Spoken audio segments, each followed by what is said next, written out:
Shabbat Shalom. Happy Friday. Thank you for joining me tonight on Living Waters, Falling Deeper in Love with God's Word. And I am one of your hosts, Lauren Cruz. And if you've noticed, I'm a little alone this evening. And that's because Stephanie got some bad news about her mom. And she's failing fast. So I told her to go. I told her to take the evening off and just take the time that she needs. So hopefully we're gonna say a prayer for her real quick, and hopefully she'll be on her way this evening and at least have a few more minutes, if not hours, with her mom. So would you guys join me in prayer for Stephanie tonight? Father God, we want to come before you and just again ask for peace for Stephanie as she's preparing to travel. She's got a long drive this evening, and we just pray that you give her traveling mercies, that you give her the time that she needs, and that her family and her sisters can all join her there so that they have support for each other as they begin to walk through this really difficult time with her mom. We know that it's been coming. She's had some extended blessed times and moments with her. You granted her those wonderful extensions, but Father, we know that she is elderly and frail.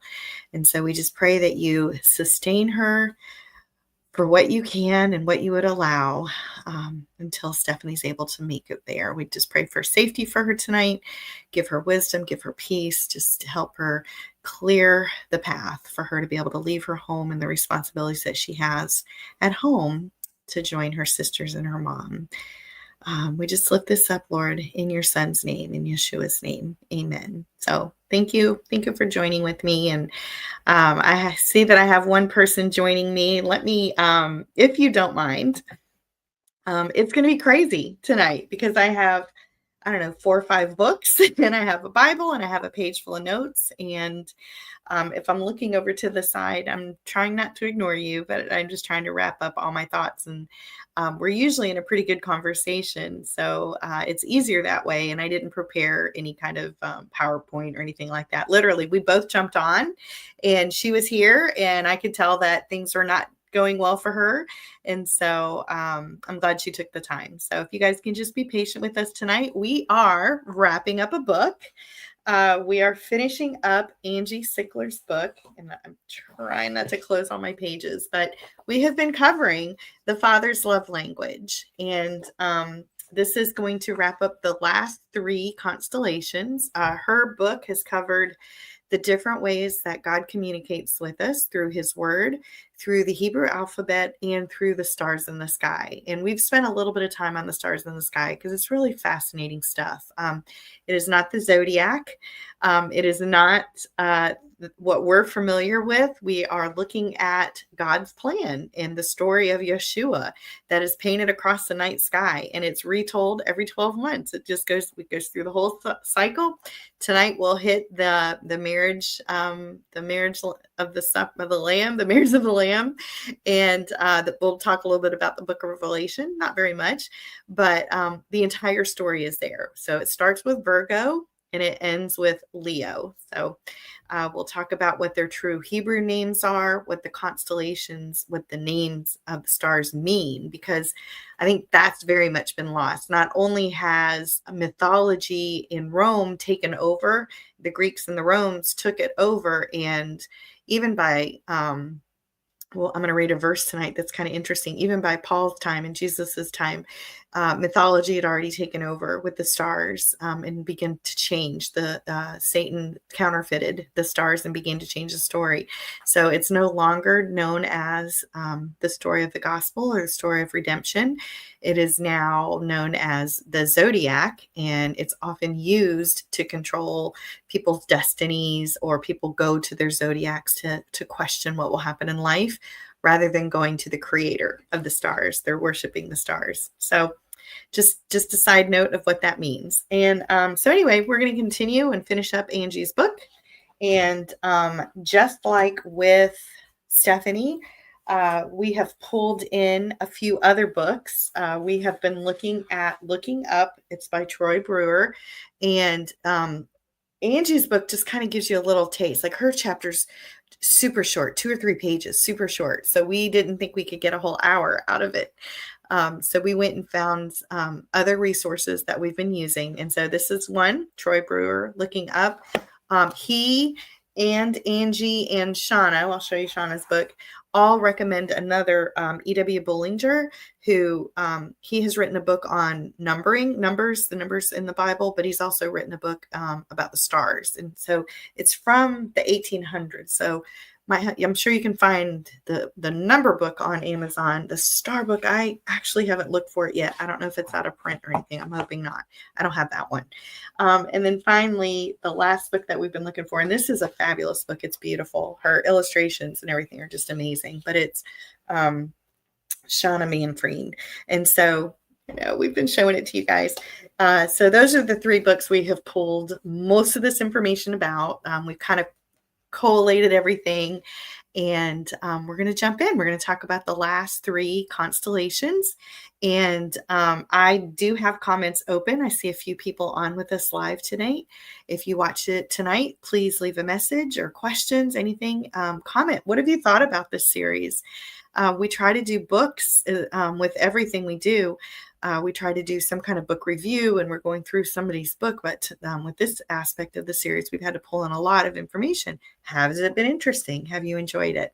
So we're going to continue. So let's go ahead and jump in. And with one of the first one we're going to start with is the constellation that we know as Gemini. So let me pull over my notes and turn to Angie's. I go through each book. It's just easier that way. Angie has said that something else that she has linked to it, and also Shauna did it as well in her book, is each constellation is also assigned the imagery of a Hebrew letter. So the Hebrew letters have images, and that pictograph kind of is wrapped up in the constellation. So for Gemini, she has linked it with the letter Tet, and Tet is a snake. It's kind of a circle with a little head at the end, and there's a tiny little opening. But the predominant meaning for Tet is a snake, or it's seen as a basket or a container. Tet is a letter of contrast. In my book, I even wrote, how it's a different letter of contrast. So I'm gonna read this to you.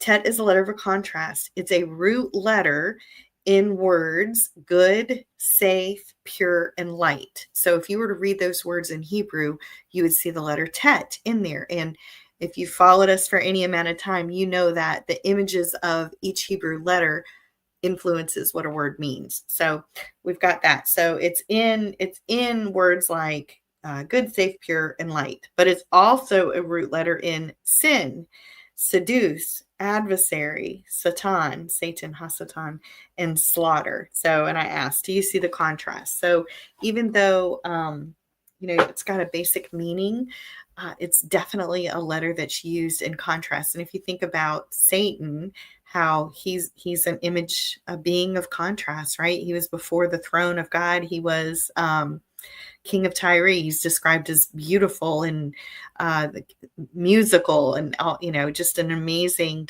description of him in the Bible.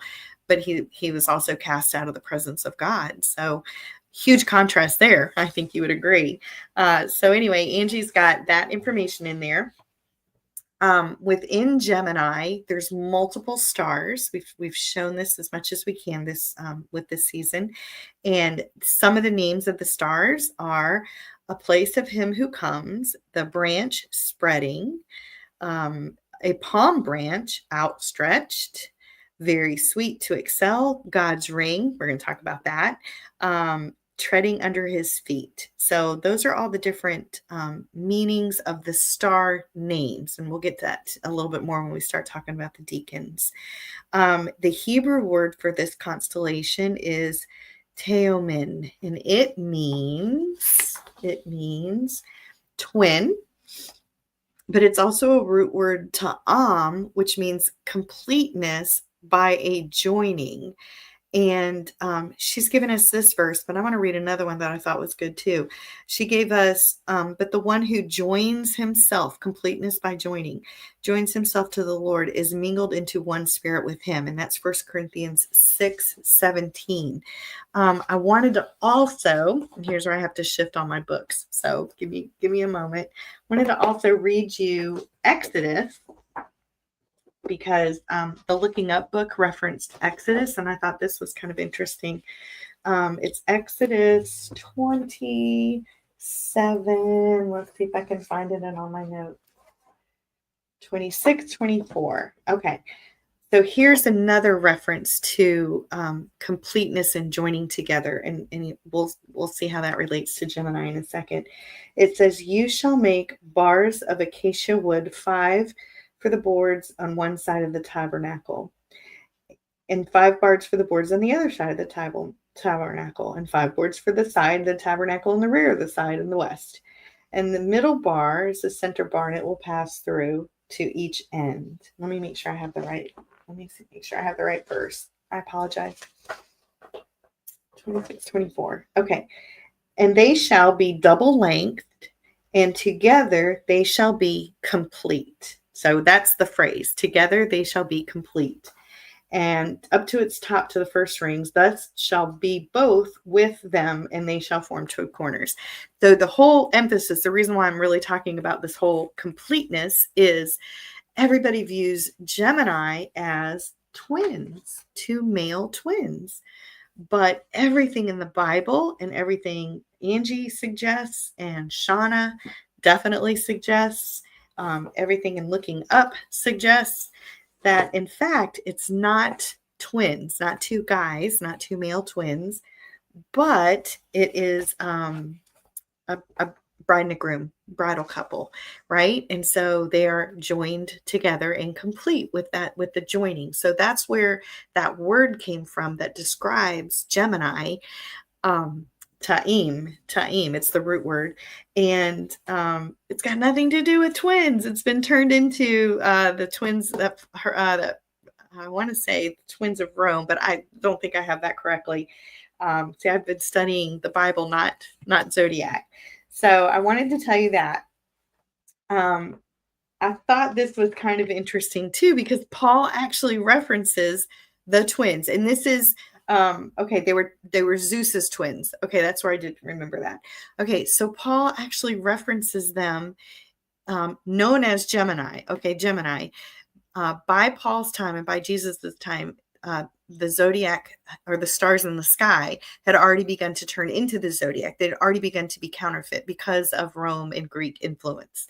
So I wanted to read the verse, because I'm like, no way. Because I love it when the authors give us the original Hebrew names and the references, and they show it to us in the Bible. Like they're not making this stuff up, right? They're using the authentic names of the stars in the sky, and they're referencing and showing you where they're called their original names in the Bible. We don't know it because we don't understand the language, and we don't know. All we know is the zodiac names of today. We don't know the ancient names. So here, this is so cool. Okay, this is Acts 28:11. I'm gonna read this to you because Paul actually mentions it, or Luke mentions it regarding Paul. So chapter 28, Acts 28, and it's in 11, but I want to back it up just a teeny tiny bit. Okay, Paul went with him and he prayed. He laid his hand. Okay, after this happened, others also in the island who were sick. Okay, this is when Paul got dropped off on an island called Melita.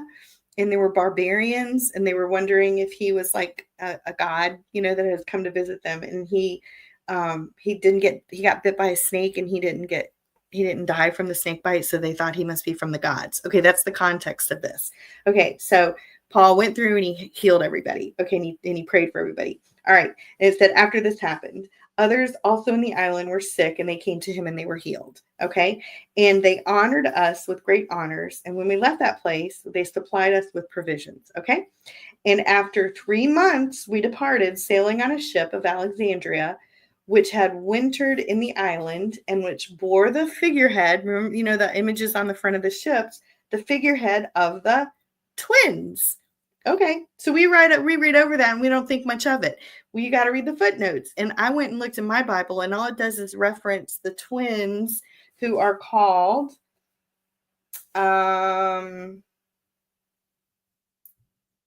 it's referencing Castor and Pollux. Castor and Pollux, who were sons of Zeus, who were twin sons of Zeus. But I want to read Andrew Gabriel Roth's footnote about the twins.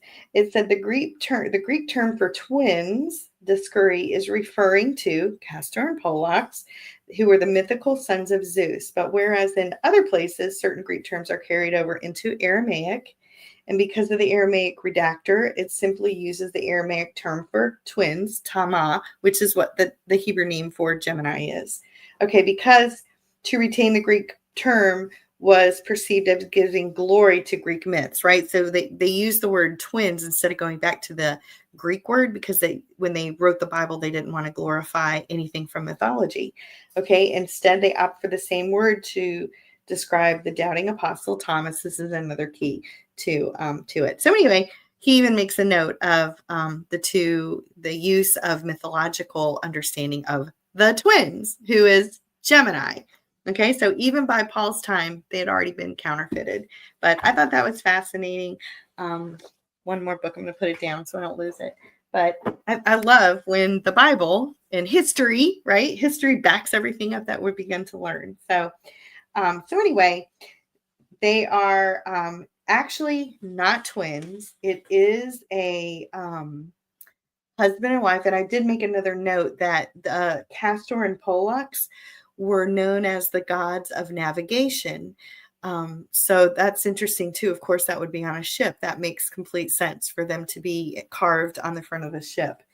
But if you look at Looking Up, okay, the other book, Looking Up, he says that instead of being gods of navigation, that each star, the names of the star, actually represent or reference hope and perfect brotherhood. Okay, so again, that's the twin link. Okay, or it references being united as in a bride and groom, which is what we just read from the tabernacle and from the word complete.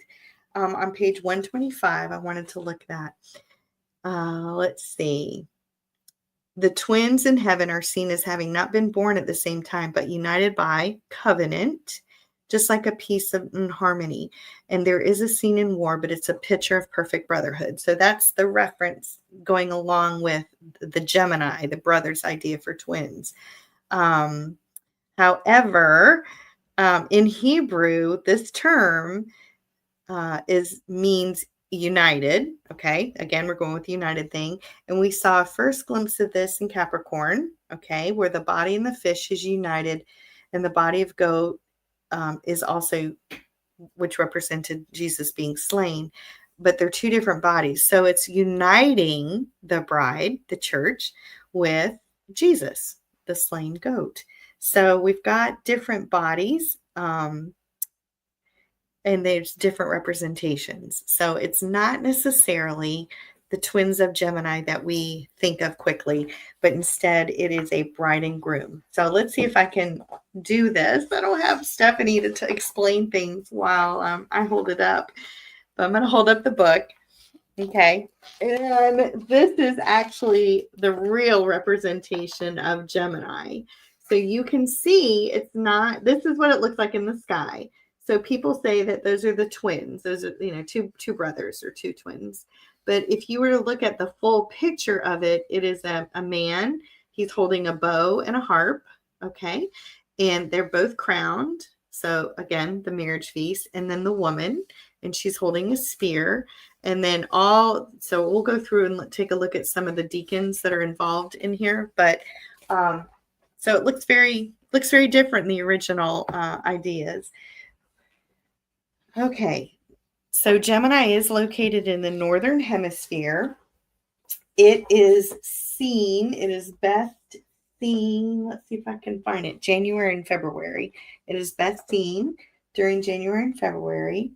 And it has the third brightest star in the constellation.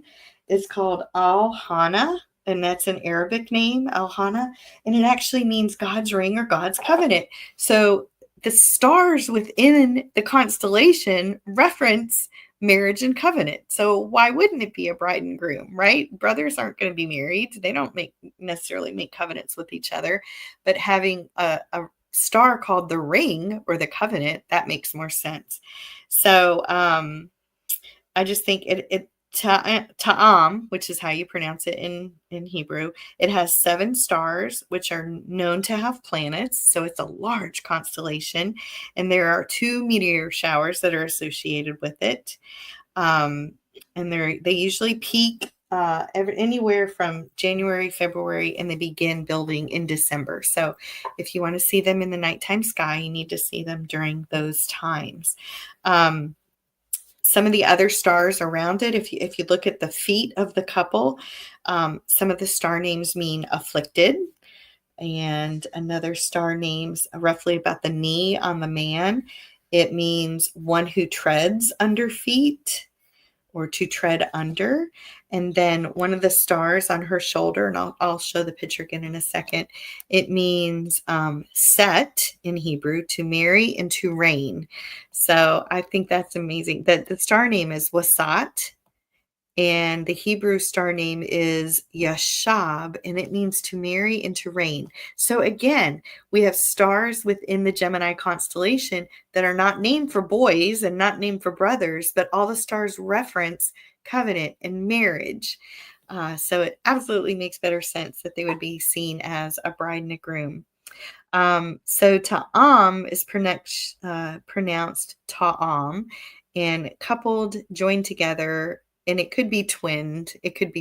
But when you're joined together, another star name is Castor, and it means to shine, to be glorious. So, and if you ever know anything about the wedding, the wedding ceremony, the bride is glorious. She is gloriously prepared. Another star name is ruler, or to reign. And so I guess we've got the king and the queen on the throne, right? So I'll show that to you again. I just think it's wonderful. Yeah, so here's some of the different stars that are referenced. Here's the crowns, to rule and to reign. So just wonderful, wonderful information. Good stuff. All right. I am going to turn the page, and the 3 declins of Ta'im, or it says Lepus, Canis Minor, and Canis Major. And if you guys are familiar with that, those I've heard of Canis Major and Canis Minor. So I think that's interesting that some of this has hung in there, right? We're still seeing some of that.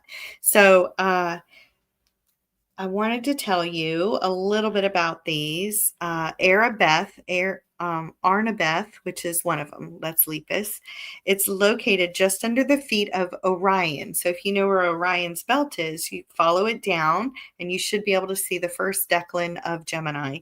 So that is located under the feet of Orion.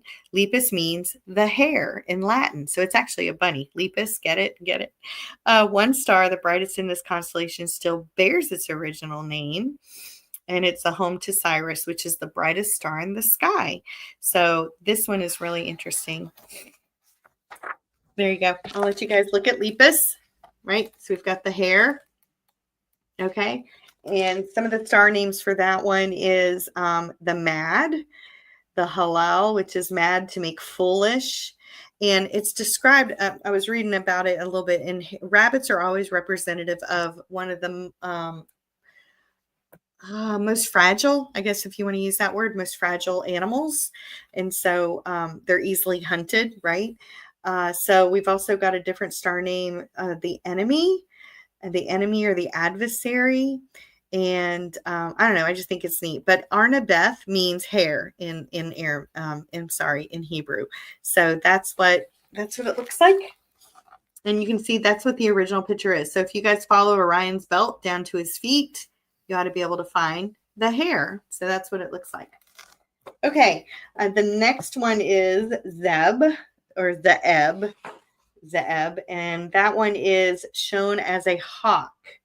And it's still a predator, and it's usually a predator that would prey upon hares, right? Rabbits.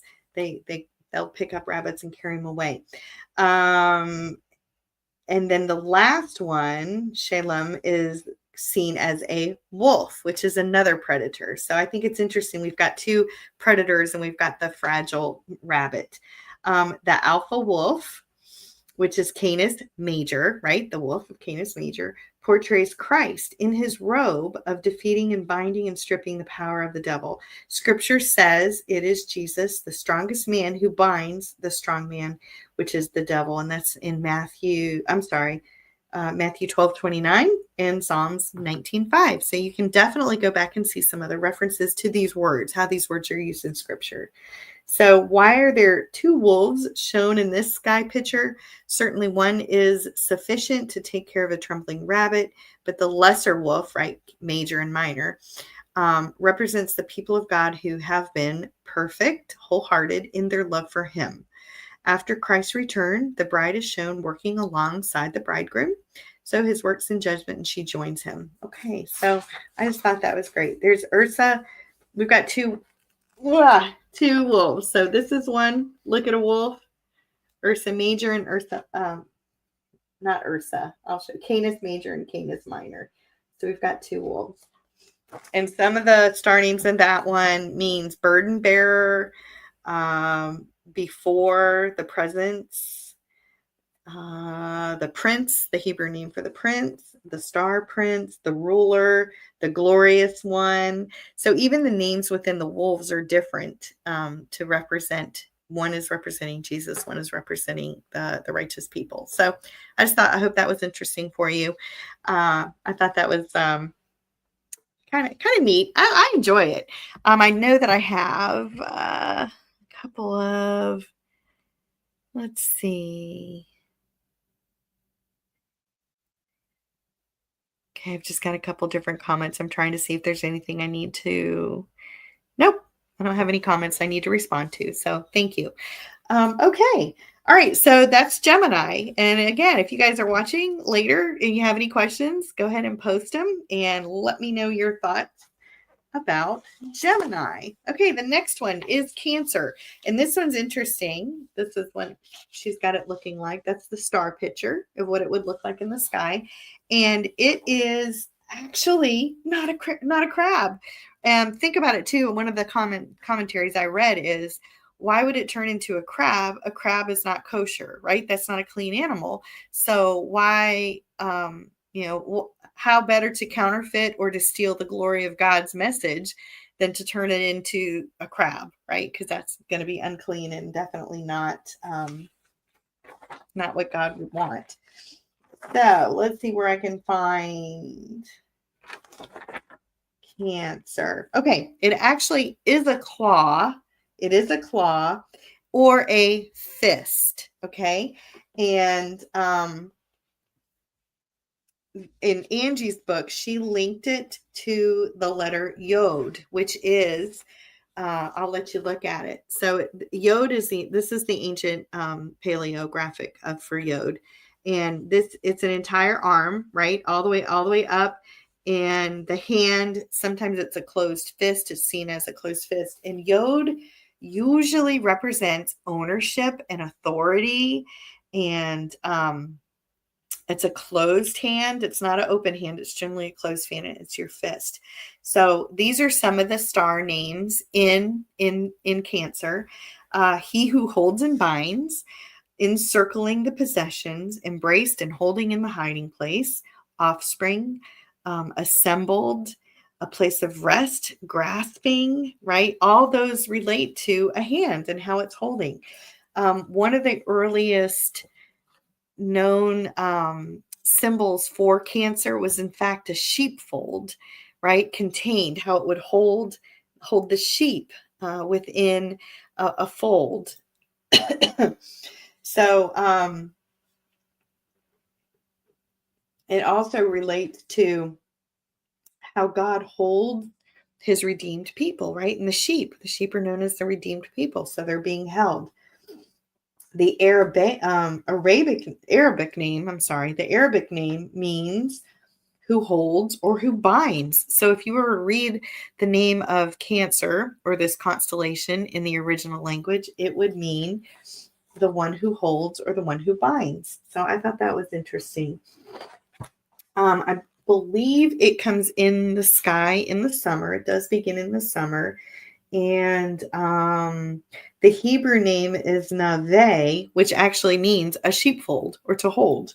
So we've got everything lining up saying that it's a sheepfold or some kind of holding instead of a crab. It's not a crab. I wanted to show you. This is just so cool because it's called Navah. Navah. That's the original. And look at. And so this used to be known as the seeds, and they're not seeds, but they're in fact the sheep. And this is pretty well seen. We'll talk a little bit about this constellation and what it looks like, but it is pretty well seen. So, hi, Nettie. Thanks for joining. I am alone today. Stephanie jumped on with me, and we were ready to go, but she got some bad news about her mom. Mom is not doing well, and so I said, "Go. Why are you doing the show with me? Go away." So I sent her to her mom. But her mom lives almost 3 hours from her. So I'm hoping she's able to get there this evening and spend at least the evening with her.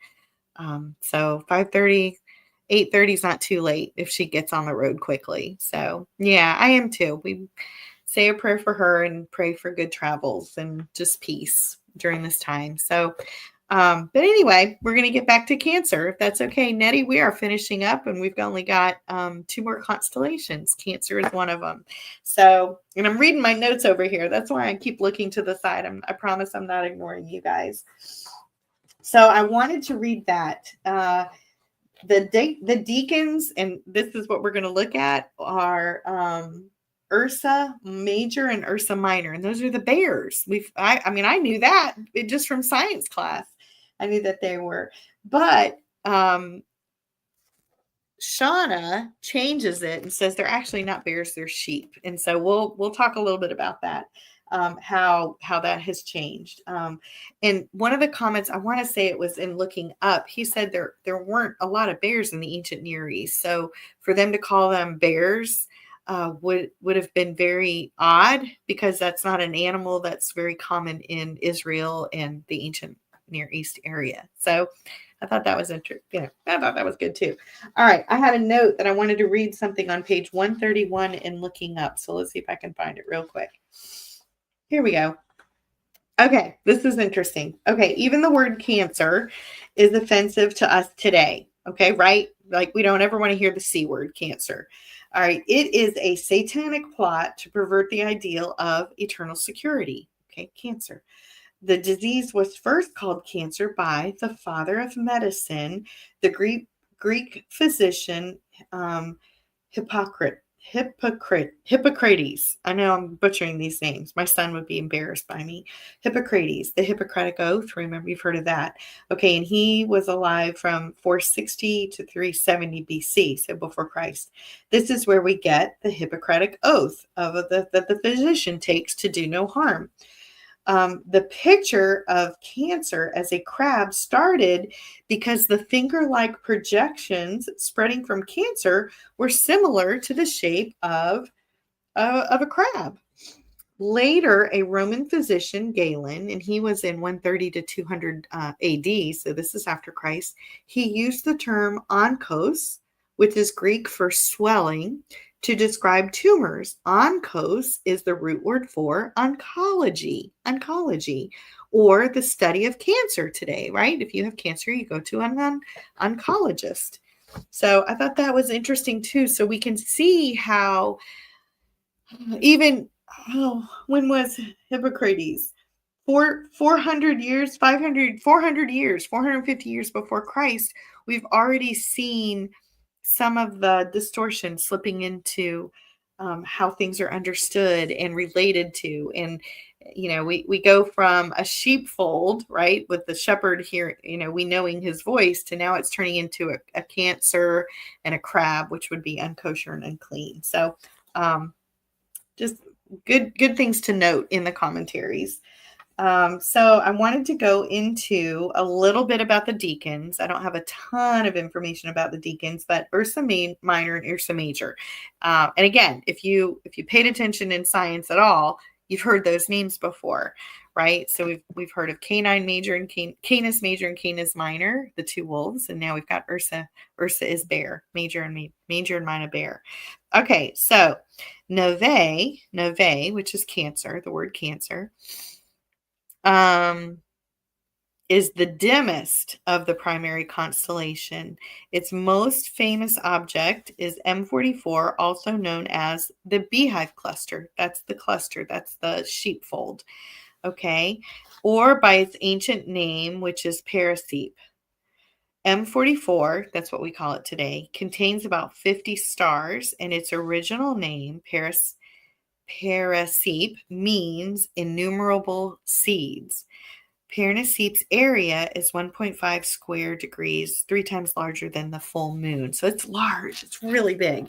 So this is what I meant, that all of these 50 stars in here were originally called seeds. But instead, if we're going to go with the fold, because that's what the word means in different languages, in Arabic, then why would I have a sold for seeds, but instead I have a sold for sheep, right? Okay, so some of the names and means innumerable seeds or multiple seeds.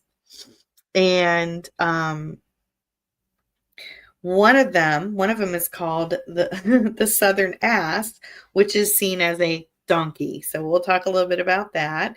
And it is also, you can see that in scripture, references to the word that it's called in Genesis and in Hebrews.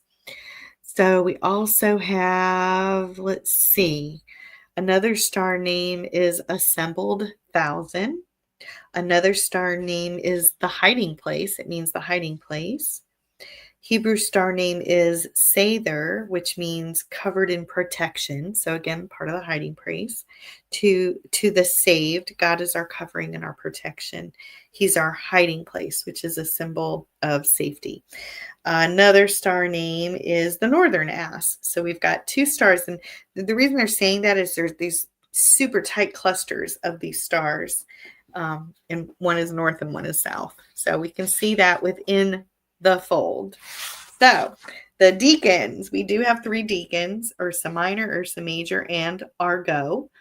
And the 2 bears, Ursa Major and Ursa Minor, are among the most well-known and easily recognized of all the constellation. It is almost shocking to learn after growing up with knowing the sky bears so well that they aren't really bears at all. This is what Shauna is saying. But they are sheep. In the ancient depiction of these 2 constellations, such as the zodiacs, they are found in Egypt, Chaldea, Persia, India. There's no bears. There's no bears in any of those countries. So why would there be bears in the sky when those are the actual countries that came up with the star stories, right? They're the most ancient resources that we look at. So no bears. They're actually sheep. The cause of confusion is likely a translation error. The Hebrew word for a sheepfold is dover, which while bear is dove. So just a little bit of a different pronunciation. Also, the Arabic word for cattle is dabe. So you've got some very, close words depending on how you say it or how you put an accent on a letter. Could definitely change how things are translated. So we've got a definite introduction to sheep in the sheepfold and not bears. So it is easily, Ursa Minor is easily recognized because it contains the famous Little Dipper. So I can find the Little Dipper and I can find the Big Dipper in the sky. It's also notable for marking the location of the North Celestial Pole, the home to Polaris, which is the North Star. So we're able to see all of that. These are easily identifiable stars in the sky. So the constellation Ursa Major contains a group of stars commonly called the Big Dipper. And it was a huge constellation, but it's recently been split up into 3 smaller constellations. So we have these 2 sheep, and they represent the saved people of God, right? We know this because sheep in scripture symbolize God's people. We see that in the book of John. We see it in Matthew too, I believe. There are 2 sheep, a larger one and a smaller one, and it symbolizes the 2 group of people who are saved at the coming. The 2 groups are those who are resurrected from the dead and those who are translated without seeing death. They've been alive to see Christ's return. So, and then the other one, the Tisan Gadol, wrongly known as Ursa Major, the largest of the 2 sheep, represents the resurrected saints from Adam down to our time. But there will be more saved people from this group, and the larger the 2 sheep represent that. So Ursa Major represent those who have passed. And then Tseon, it's Tseon, so it's a hard son. Quantin, which is Ursa Minor, and that's the smaller of the 2 sheep, and it represents translated saints, or those who are alive on the earth at the time of Christ's return. And it's the promise, that's the promise in these constellations. So amazing stuff. Would you rather be alive when he returns or be resurrected after his return? So I'm curious. Tell me what you would want. So according to Revelation, after the marriage supper of the Lamb, after the time of the period is finished, God will bring all the saints back to the earth in an unusual manner. So we have yet to see. So here's one of the ways that is presented in the sky that God will bring us, back to the land. I think this is so cool. This is, I don't know if I can say this correctly. Darn, I don't think I can say it. Sion. Okay, it means Jerusalem or Zion. That's the name of this entire constellation. Okay, within Argo. Okay, here's Argo. Let me show you Argo. This is why I'm so excited by it. Can you tell what that is? It's a ship, right? So I just think it's fun. Everyone believes in the the rapture and everything, how we're going to be spirited away to Jerusalem. Maybe we're going to go on a ship. Maybe it's a ship in the ocean. Maybe it's a flying ship. I don't know, but I think it's kind of fun. But some of the star names within that constellation of Argo, Jerusalem or Zion. The star name, it means ship within it. It's the Hebrew name for ship. The desired, the promise, the oath taker, the Hebrew star is one who took the oath. So all these are named. These are star names within the ship. Let's see, released who travels. So again, how are we going to get to Zion? Maybe we're going to take the ship. So I just think it's interesting. Star name means the possession. The possession. I want to show you the 3 deacons. I know this is going to be hard, and I apologize for not having this better prepared. But, okay, so here's the ship, and that's this one right here. This is one of the deacons. And then this is Ursa Major and Ursa Minor. But see, can you recognize the Little Dipper, right? And again, they're not bears, but they're sheep, right? And here's the different representations of the sheep. And here, if you can look at it real quick, you see that. And so that's the Little Dipper, right? The Little Dipper. So I just think it's interesting. Okay, and some of the star names, the Polaris, which is the North Star. We know the North Star. You should be able to find the North Star. It's at the end of the Little Dipper. And its Arabic name is Star of the North. And the turned, so it indicates that since it was named prior to becoming the pole star. It was prophetically known that one day this star would be the one that the heavens would turn about. That's kind of neat. And this change of dominion was foretold in Genesis 22:17. So you can look that up and go check it out. That's for Ursa Minor. Ursa Major, some of the star names in it are Zion, which means lesser sheep, okay? It means gadol, which is greater sheep, gadol.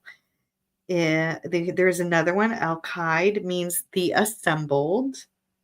Dubi means the herd. So again, we've got sheep references, not bear references. Here's another one. This one is merach, which means the flock.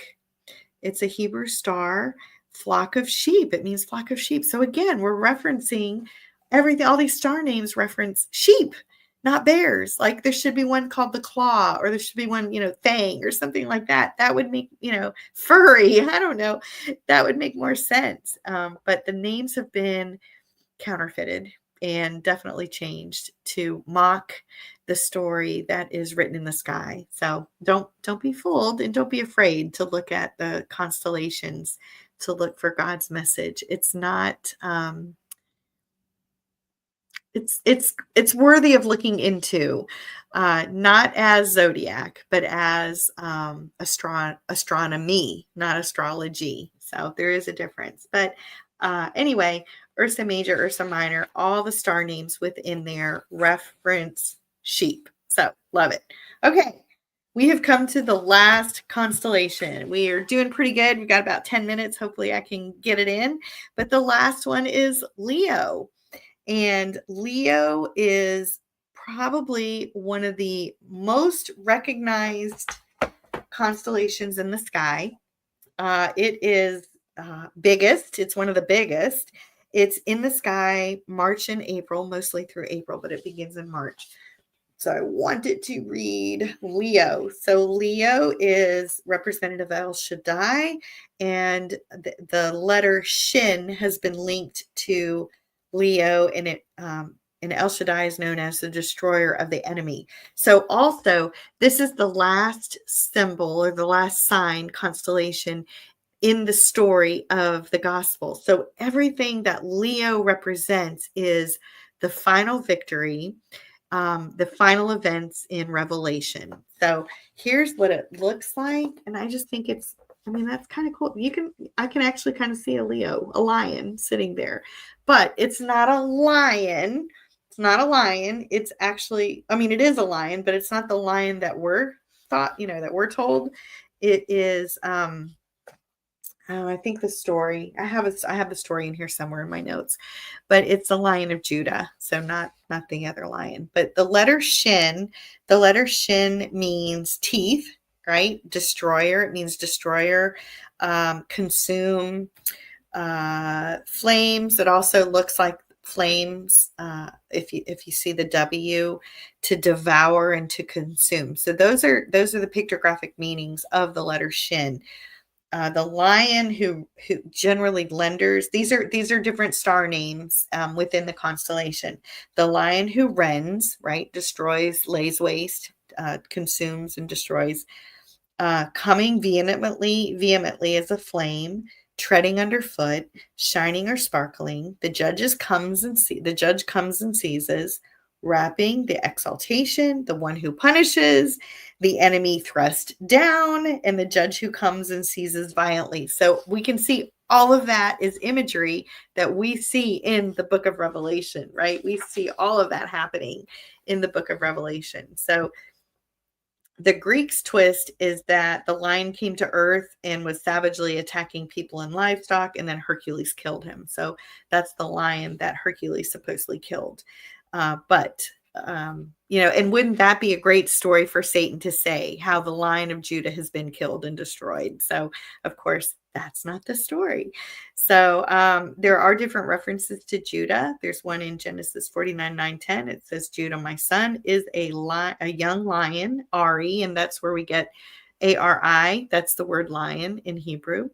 And he's finished eating his prey, and like a lion, he crouches and lies down, and like a lioness who dares to rouse him, the scepter will not depart from Judah. So again, another reference to the King of Judah, right? The King of Kings and the Lion of Judah. So that is everything that Angie has in her book. She does have a couple more notes on how, if you were to line up the letters for each constellation, you put all 12 letters in, and then you divided you counted out by fours because we have 4 seasons. each of those four break up into different words. And it actually says the source flowed and spilled out, prophesied the prophet, and the wedding table. And I mean, that is the message of God. That is the gospel story and the ultimate ending at the wedding table. So I thought that was great. I'm going to set this down. Okay, and let me go back to my notes. Okay, I wanted to read some of the star names from looking up. So 134 and 135, if you have this book. Okay. Yeah, the Hebrew name of the star is Ari. It's not a tame lion. The word is used for devouring its prey. So we've got a lion devouring its prey. That's what that constellation name means. It's not Leo.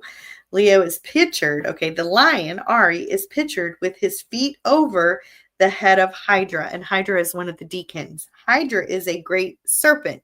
So doesn't that sound familiar from the Bible?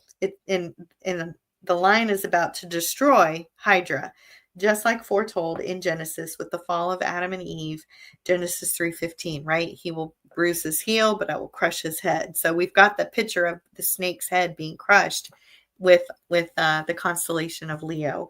The next brightest star at the tip of the tail, and it speaks of Jesus being first and last. It's a picture of the end of Revelation where Jesus says, I am the Alpha and the Omega, the first and the last, the beginning of the end.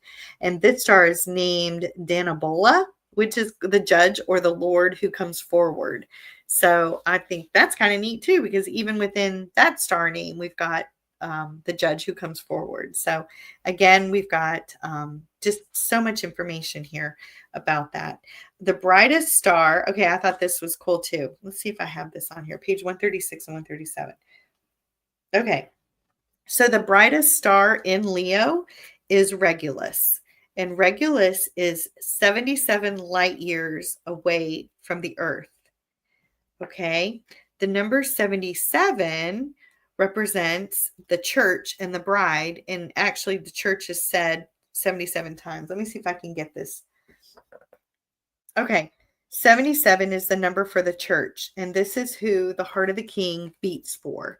The Redeemer, the redeemed and his bride. Okay, you're going to love this. This is, I kind of geek out over stuff like this. Okay, there are 77 generations from Adam to Christ, according to Luke. If you go through and count up the generations, you get 77 generations. The word church is found in the Bible 77 times. The term house of God is found in the Bible 77 times. The word garden is found 77 times. The word refuge is in the Bible 77 times. There's also the verb to forgive is in the Bible. Guess how many times? 77 times. The phrase to feed is used 77 times. And the celestial wonder Halley's Comet comes back into view from Earth every 77 years. It's a sign in the heaven that represents a word for the church. So again, the heavens declare the glory of God. So I love it. The deacons, we have a few more minutes. I think I can do 5 more minutes. The deacons are called Hydra the snake, Kos, which is the cup of wrath. So again, we're going back to Revelation. And Orib. Let me see if I can find what Orib is. Orib is a raven. A raven. So let's see. Hydra is the largest constellation in the sky, and it lies in the southern hemisphere. It stretches across 102.5 degrees. Its head is located south of the constellation Cancer, okay, and its tail lies between Centaurus and Libra. Kos, which is it's a constellation, is not a bright constellation. In fact, the whole galaxy within it went undetected until 2016 because it's one of the lowest surface brightest dwarfs. Okay, contained within the galaxy. And it's galaxies that have collided. So the dwarf star is contained within there. So I want to show you, here's Hydra. And Hydra's long and huge, goes across 2 pages, right? So we see all of that. And here's what it looks like in the sky. So it's a huge constellation. But again, it's being crushed. The head is being crushed by the lion, by Leo. So we've got a reference to that. So these are some of the star names in Hydra. It means to put away, separated, to be without, outside of heaven. I think that's interesting, especially when referencing Lucifer is cast out. It means crooked serpent. I think the note that she made was that the crooked serpent, it's a monstrous constellation and it takes up a full third of the heavens. That number should kind of ring a bell with you. When Satan fell, he brought 1/3 of the heavenly angels with him to join his rebellion. So we got interesting, little coincidence there. Also for the cup, kos, we have the cup, means cup of wrath in Hebrew. We also have, let's see. That's all I can see. She doesn't have a lot of notes on kos. And then finally, the raven, it's Oreb, and it actually means, Gorab or Oreb, which means in Hebrew, the raven. And the star names within it are the accursed and raven. So again, the raven. And it's a very small constellation. So we have made it to the end. We have made it to the end of the constellations. They circle the earth every 12 months, and the story of God's redemptive plan is repeated. It's on repeat. And so you can see it every year. You're told it again, which I think is interesting because we're told to read Torah. We take a year to read the Torah. And so we get that message within God's word, and then he repeats the rest of the message in his starry skies. So thank you for joining me tonight. I'm sorry that Stephanie couldn't be with us this evening. We're praying that she has all the time she needs with her mom this evening, and she makes it, and just praying for travel mercy for her. And next week we will have Ryan, Stephanie's co-pastor, on, and we're going to just kind of talk a little bit about James and Paul, because if we're going to shift and go into the book of James in the New Testament. And so we'll cover a couple of chapters a week over the summer. And so for the next 2 weeks, we're just going to do a little brief introduction, and Ryan will be joining us next week. So thanks for joining us, and thank you for your patience with me this evening. Have a great Shabbat Shalom.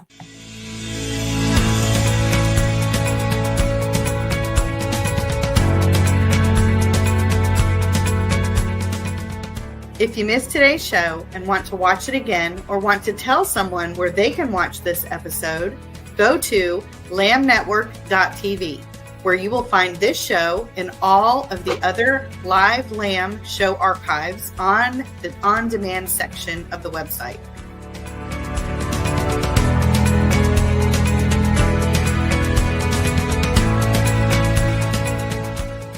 Thank you for watching, and don't forget to tell someone about the Messianic Lamb Network.